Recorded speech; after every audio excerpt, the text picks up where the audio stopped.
Balita ngayon ang interim release ni PRRD sa ICC at ang nangyari ibang bansa ang kakanlong sa kanya. Kasi ang admin natin ngayon ay tiyak na mapapahiya kung kukunin nilang muli si PRRD. Nakita nyo na gaano kawalang kwenta ang BBM admin.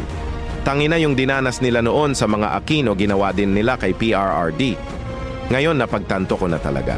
Lahat ng tinuturo sa amin noon tungkol sa mga Marcos at Aquino ay mga walang kwenta. Parehong bulok lang din pala. Sa totoo lang. Anyway, makikita din naman natin si PRRD sa mga live stream. Kaya abangan natin yan.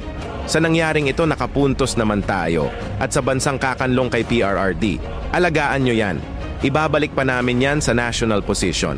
Kasi wala talaga. Puro mga walang kwenta ang nakaupo ngayon. Buti na nga lang solid tayong mga supporters ng mga Duterte. Malakas pa rin tayo sa legislative branch. At matibay pa rin ang VP natin sa executive branch. Tayo ang taumbayan. Tayong mga Duterte supporters ang majority.